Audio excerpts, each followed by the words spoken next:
5.7 million years ago, the Mediterranean Sea was disappearing.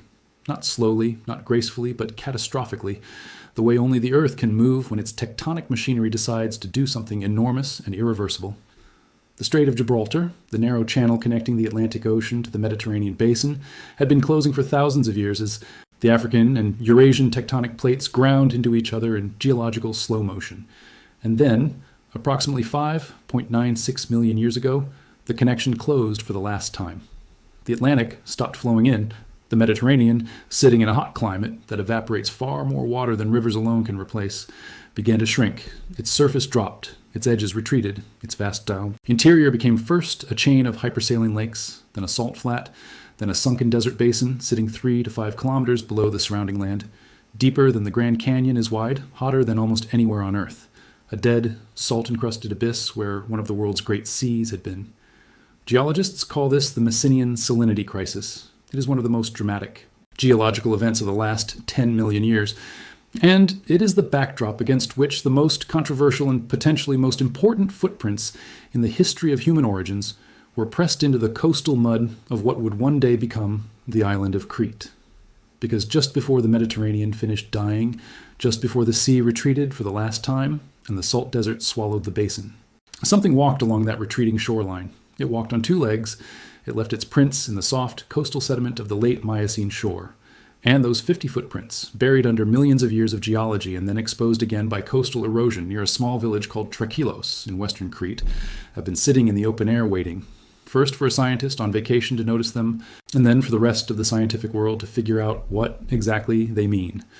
What they mean, if the researchers who have spent the last 2 decades analyzing them are correct, is that the entire foundational story of human origins needs to be rewritten. Not refined, not adjusted at the edges, rewritten from the beginning.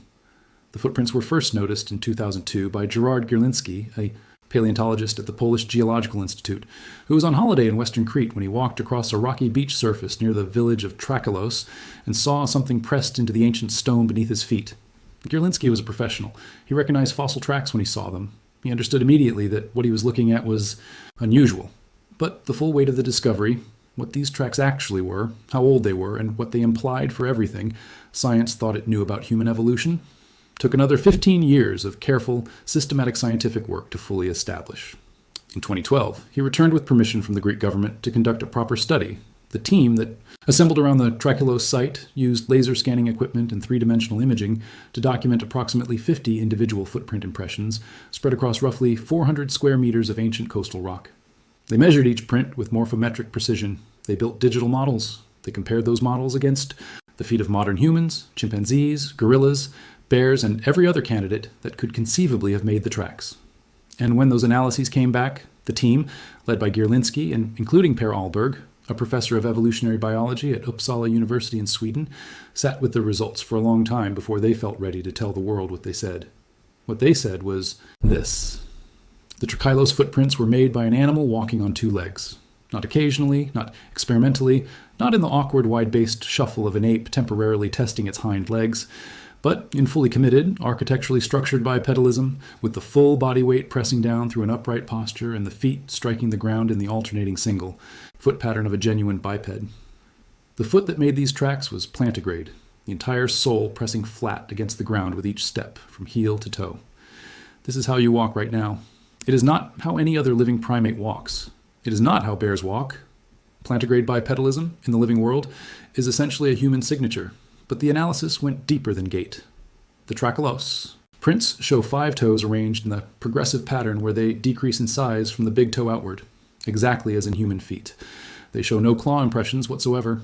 Every animal that has claws leaves claw marks in soft sediment. The absence of claws here is categorical and diagnostic. And then there's the detail that stopped every anatomist who examined the data in their tracks. A ball of the foot. A distinct, rounded impression just behind the big toe, pressed clearly into the ancient coastal mud, preserved in fossilized stone for 5.7 million years. The ball of the foot is not a feature that exists in ape feet. It is a specific anatomical structure, a pad of fibrous tissue and fat positioned to absorb the impact of each stride and to serve as the lever point for bipedal push-off that evolved specifically for upright walking. It does not appear in convergent evolution casually. It is architecturally human. And it was there, in the Miocene sediment of Crete, 2.1 million years before the famous Laetoli footprints in Tanzania that had previously been called the oldest hominin tracks on Earth. The dating of these prints is as geologically solid as any fossil evidence in the record. The tracks occur in a rock layer sitting directly below the sedimentary horizon, deposited during the Messinian salinity crisis, a layer that has been globally dated to approximately 5.6 million years ago. The footprints predate that layer. They were made before the last retreat of the Mediterranean Sea. This gives an immediate, hard upper boundary on their age. They cannot be younger than 5.6 million years because the rock layer that sits above them is exactly that old.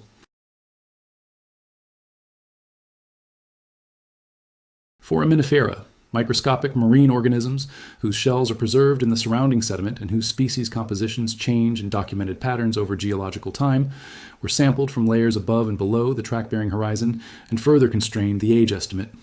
The original 2017 publication placed the prints at approximately 5.7 million years old.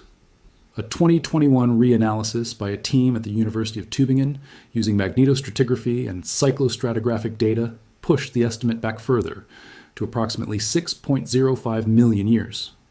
That additional 350,000 years may sound like a small adjustment. Consider that our own species, Homo sapiens, has only existed for approximately 300,000 years. The revision pushed the Trachylos footprints back by more than the entire lifespan of modern humanity. Now, the question that every person who hears this story immediately asks is the obvious one. How is this possible? How does a creature with a human-like foot end up walking along the coast of what is now a Greek island 6 million years ago, when the standard textbook story says that the earliest hominins were confined to sub-Saharan Africa until less than 2 million years ago? The answer lies in a world that looked almost nothing like the world we know. 6 million years ago, Crete was not an island. The eastern Mediterranean had not yet completed the tectonic separation that would eventually produce the islands of Greece. What is now Crete was connected to the Greek mainland, which was connected to the broader Balkan Peninsula, which was part of a continuous landmass stretching across southeastern Europe and connecting southward to North Africa along the eastern Mediterranean coastal corridor. A creature living in what is now Crete 6 million years ago was not marooned on an island. It was living on a connected landmass with a direct land route that ran, without significant geographic barrier, all the way to East Africa.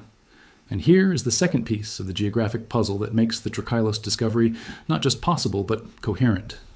The Sahara Desert did not exist 6 million years ago.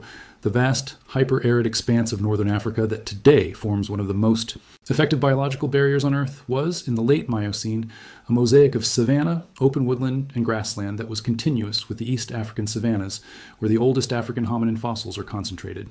There was no Saharan barrier between East Africa and the Mediterranean coast.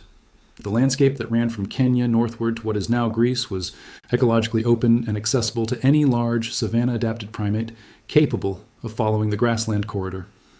Per Ahlberg stated this plainly when the paper was published. He said, "It is not difficult to see how early hominins could have ranged across southeastern Europe as well as Africa, and left their footprints on a Mediterranean shore that would one day become part of the island of Crete.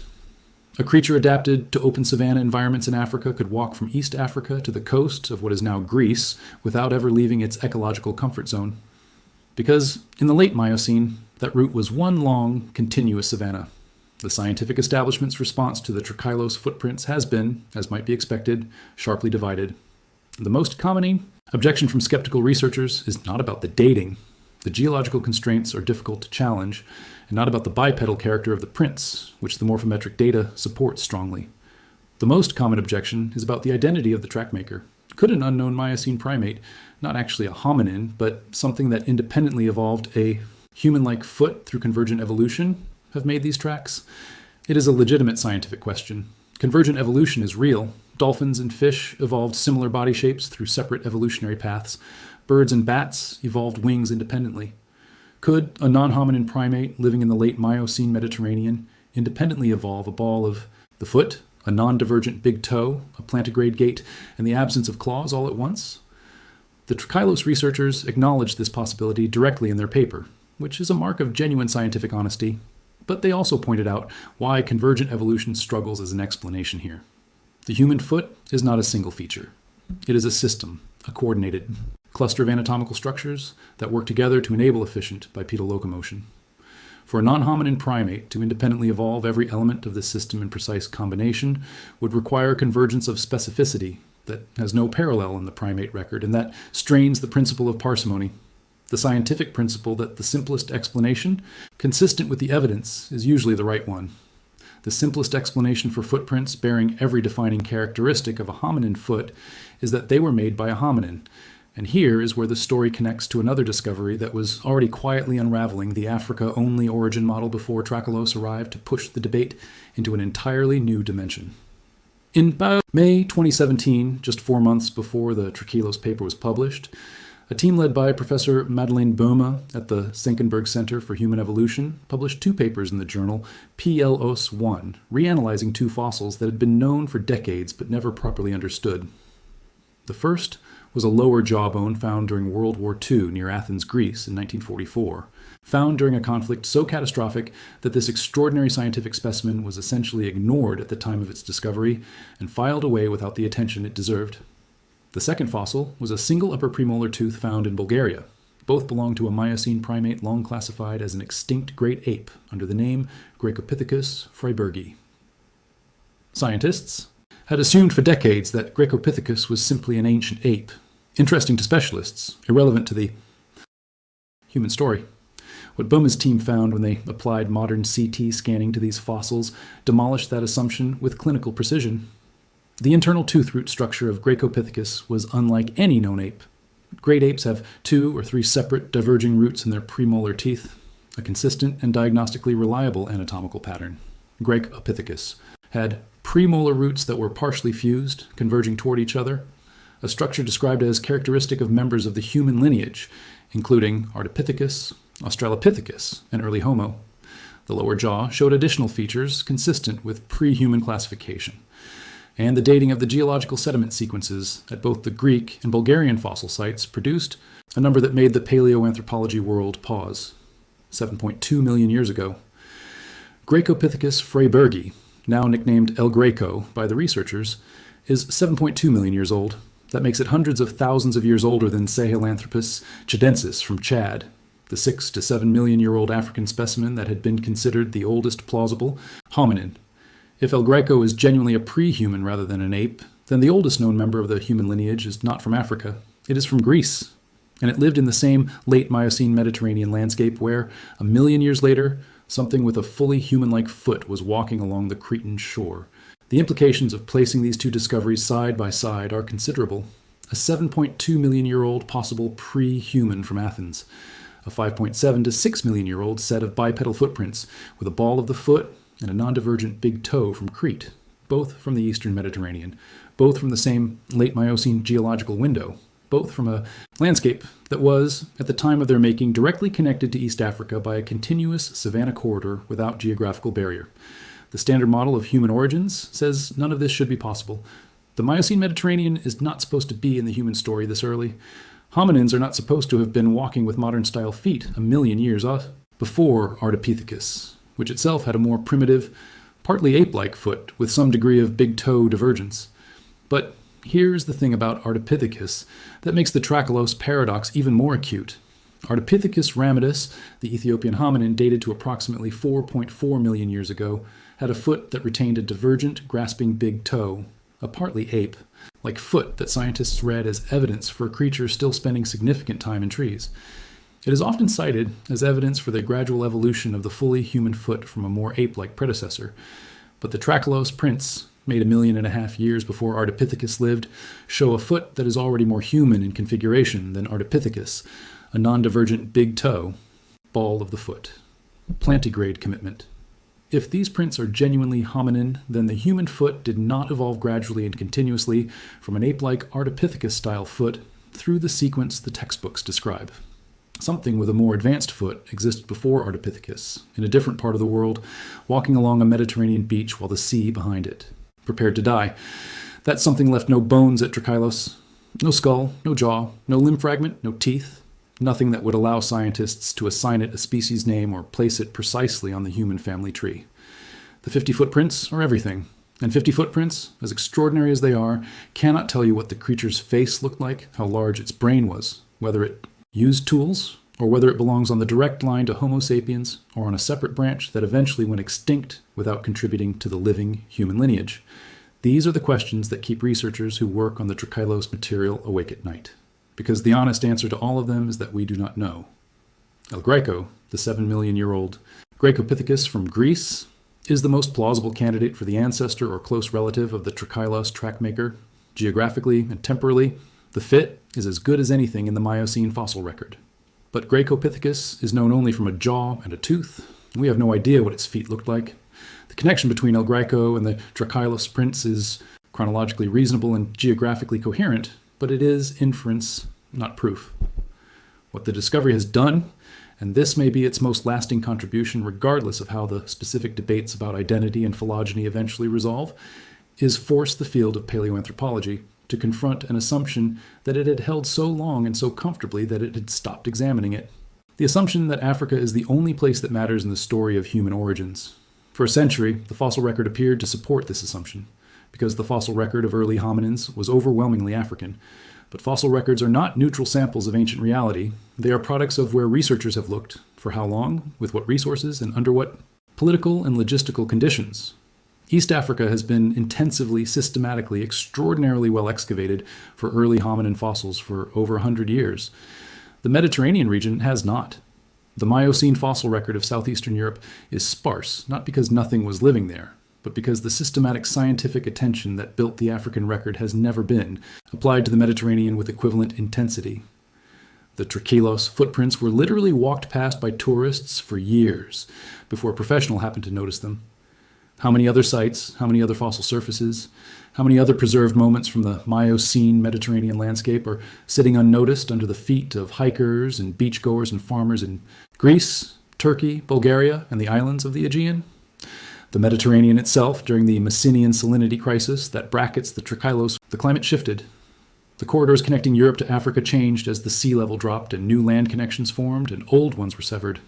And then, approximately 5.33 million years ago, the Strait of Gibraltar reopened. And what followed, the Zanclean flood, as geologists call it, may have been the largest single hydrological event in Earth's history. Atlantic water cascading through the reopened strait, at rates estimated at 100 million cubic meters per second, roughly 1,000 times the discharge of the modern Amazon River, filling the empty Mediterranean basin with an inflow so massive that sea level may have risen by 10 meters per day in some phases. The Mediterranean refilled, the land bridges that had connected Europe to North Africa when the sea was low were submerged again. The Savannah corridor that had allowed free movement between the Balkans and East Africa was broken by the returning sea, and whatever creatures had been ranging across that connected landscape, including perhaps the bipedal primate that walked along the Trachylos shore just before the retreat, found themselves separated from populations on the other side of the water by a barrier that would eventually become, for some of them, permanent. The footprints in the rock at Trachylos were made in the last moments before all of this happened. Just before the Messinian salinity crisis completed its final phase and the sea pulled back for the last time. The trackmaker walked along that beach at the edge of a geological catastrophe, pressing its human-like feet into the coastal mud without any awareness of what was about to transform the world around it. And then the sediment hardened, the sea retreated, the salt desert took over, and eventually, millions of years later, the Atlantic came back and buried everything under the returning sea. And millions of years after that, the tectonic forces that had been reshaping the Mediterranean landscape since before the Miocene ended finally separated Crete from the Greek mainland and pushed it up into an island.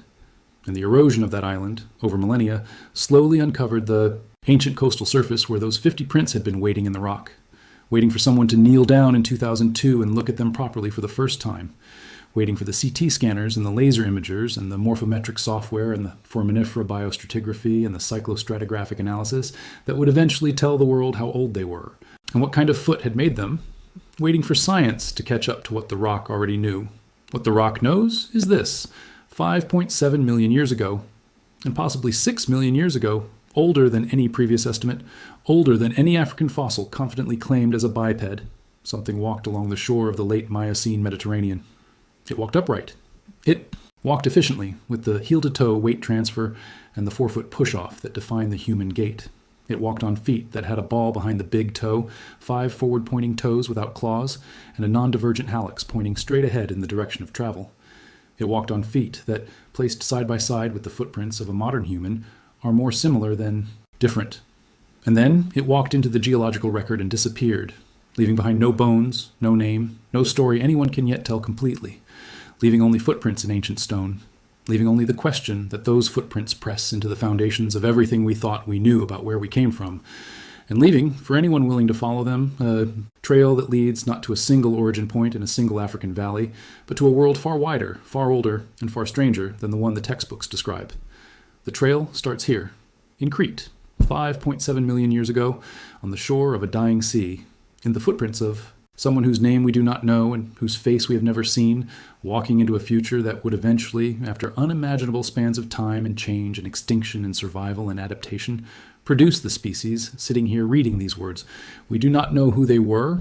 We do not know exactly where they came from or where they were going. We only know that they walked.